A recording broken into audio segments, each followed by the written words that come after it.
নমস্কার বন্ধুরা, আমি ঋত্বিক আর আমাদের চ্যানেল ভবিষ্যৎ দৃষ্টিতে সকলকে স্বাগত জানাই। বন্ধুরা, মেষ রাশির জাতক জাতিকাদের আগামী একটি সপ্তাহ অর্থাৎ 9 মার্চ থেকে 15 মার্চ যে সপ্তাহ 2026 সালে, সেটি মেষ রাশির জাতক জাতিকাদের জন্য কেমন কাটতে চলেছে সেই নিয়ে আজকে আমরা সাপ্তাহিক রাশিফল আলোচনা করব।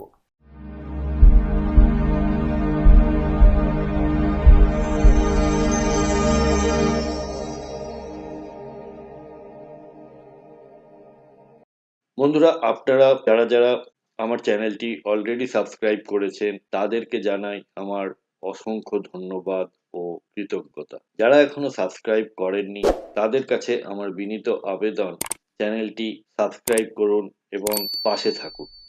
মেষ রাশি হলো কালপুরুষের রাশিচক্রের প্রথম রাশি, আর এটি হলো অগ্নিতত্ত্ব ও চর প্রকৃতির রাশি। গ্রহদের সেনাপতি মঙ্গল দেব হলেন এই রাশির অধিপতি। এই সপ্তাহের একটি উল্লেখযোগ্য ঘটনা হলো দেবগুরু বৃহস্পতির মার্গী ভাবে ফেরা, যা কিনা আপনাদের রাশির ওপরে যথেষ্ট প্রভাব ফেলতে চলেছে। সামনে থাকা স্ক্রিনে যে চার্টটি আপনারা দেখছেন সেটি হলো আগামী 9 তারিখের গ্রহগত অবস্থান। এই সপ্তাহতেই রবি কুম্ভ রাশি ছেড়ে মীন রাশিতে গোচর করবেন 14 তারিখে। তাহলে এবার চলে আসি ফলাফলের দিকে। কেরিয়ার ও ব্যবসার দিকে সপ্তাহের শুরুতে কর্মক্ষেত্রে কিছুটা চাপ বা অপ্রকাশিত উদ্বেগ থাকতে পারে।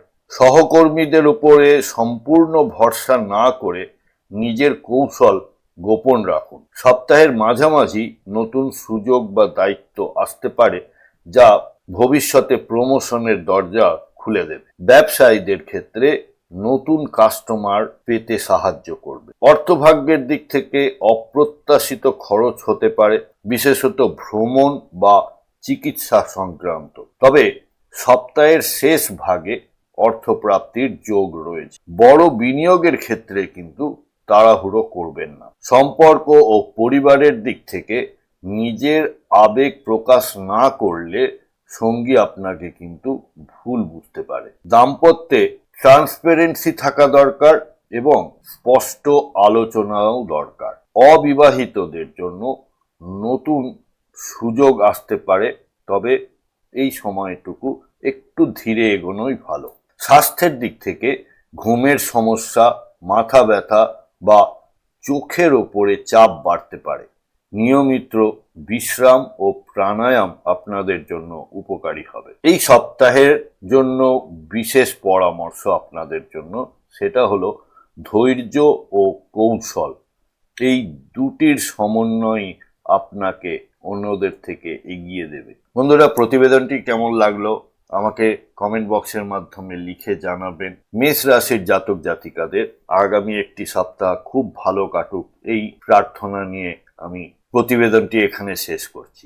বন্ধুরা, প্রতিবেদনটা যদি ভালো লেগে থাকে তাহলে প্লিজ লাইক, কমেন্ট, শেয়ার করতে ভুলবেন না। আর চ্যানেলে নতুন হলে প্লিজ সাবস্ক্রাইব করে পাশে থাকা বেল নোটিফিকেশন আইকনটি প্রেস করে দেবেন।